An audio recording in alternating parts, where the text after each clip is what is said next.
नमस्कार मित्रांनो, आपण आपल्या कला अस्मिता या यूट्यूब चॅनलवरती करत असलेल्या शिवछत्रपती या इयत्ता 4थीच्या पाठ्यपुस्तक वाचनामध्ये आज आपण शिवाजी महाराजांनी स्वतःचा राज्याभिषेक का करवून घेतला याविषयी माहिती बघणार आहोत। पाठ क्रमांक 14, एक अपूर्व सोहळा। राज्याभिषेक का केला? रायरेश्वराच्या मंदिरात शिवरायांनी स्वराज्याची प्रतिज्ञा केली। स्वराज्य स्थापनेच्या कार्यात त्यांच्यावर कितीतरी संकटे आली, पण त्यातून शिवराय मोठ्या शौर्याने आणि चातुर्याने पार पडले। बाजीप्रभू, मुरारबाजी, तानाजी इत्यादींनी स्वराज्यासाठी लढता लढता आपले प्राण वेचले। शेवटी स्वराज्य उभे राहिले, शत्रूवर वचक बसला।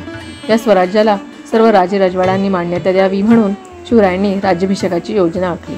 शेकडो वर्षानंतर सर्व धर्मांना समान वागवणारा, प्रजेला न्याय व सुख देणारा राजा महाराष्ट्रात निर्माण झाला होता। स्वराज्य निर्माण झाले होते हे जगाला कळायला हवे, म्हणून शिवरायांनी राज्याभिषेक करून घेण्याचे ठरवले। हे त्यांनी स्वतःच्या सुखासाठी किंवा वैभवासाठी केले नाही, तर हे केले स्वराज्य भक्कम करण्यासाठी। स्वराज्याची राजधानी। शिवरायांनी राजधानीसाठी रायगडाची निवड केली। रायगड हा मजबूत किल्ला होता। रायगडावरून स्वराज्यावर देखरेख करणे सोपे होते, शत्रूवर नजर ठेवणे सोयीचे होते। चिपळूणला जाऊन शिवरायांनी आपल्या सैन्याची पाहणी केली। प्रतापगडाच्या भवानी देवीचे दर्शन घेतले, तिला भक्तिभावाने सोन्याचे छत्र अर्पण केले। समारंभाची तयारी। नंतर शिवरायांनी सोन्याचे सिंहासन तयार करून घेतले, त्याला मौल्यवान रत्ने जडवली, त्यावर शुभ्र छत्र बसवले। राजे रजवाडे, विद्वान, ब्राह्मण व हाताखालचे सरदार, कामदार यांना आमंत्रणे दिली। राज्याभिषेकाचे पौरोहित्य करण्यासाठी काशीहून गागाभट्ट आले। गागाभट्टांचे घराणे मूळ पैठणचे, पण ते काशीमध्ये स्थायिक झालेले। ते थोर पंडित होते। काशी क्षेत्रात त्यांना मोठा मान होता। सर्वत्र त्यांची कीर्ती पसरली होती।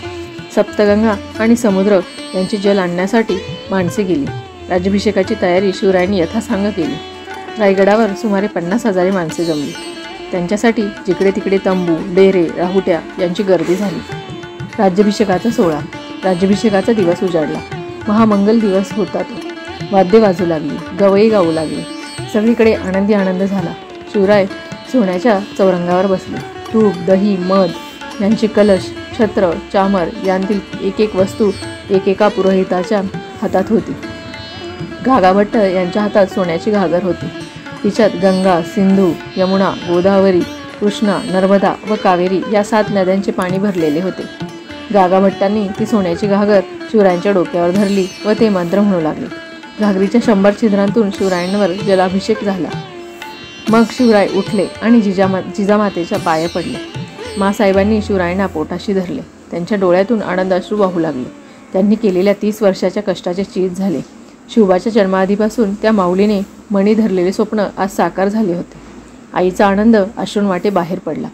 शिवरायही गहिवरले। धन्य मासाहेब, धन्य शिवराय। शुभमुहूर्तावर महाराज सिंहासनावर बसले। त्यांच्याजवळ महाराणी व युवराज संभाजी बसले। तसेच अष्टप्रधान त्यांच्या दोन्ही बाजूंना उभे राहिले। गागाभट्टांनी सोन्या मोत्याच्या झालरीचे छत्र महाराजांच्या डोक्यावर धरले व ते मोठ्याने म्हणाले, क्षत्रिय कुलावंतंस सिंहासनाधीश्वर श्री शिवछत्रपती यांचा विजय असो। सर्वांनी जय जयकार केला। गडागडांवर तोफा झाल्या। सर्व महाराष्ट्रभर शिवरायांचा जय जयकार झाला। अशा प्रकारे सन 1674 मध्ये शिवरायांचा राज्याभिषेक झाला। त्या सालापासून महाराजांनी राज्याभिषेक हा शक सुरू केला। शिवाजी महाराज शककर्ते राजे झाले। निरनिळ्या देशांचे वकील या समारंभास हजर होते। शिवरायांच्या राज्याभिषेकाची हकीकत सर्व जगाला समजली। शिवरायांची कीर्ती सर्वत्र पसरली। धन्यवाद। पुन्हा भेटू नवीन माहितीसोबत।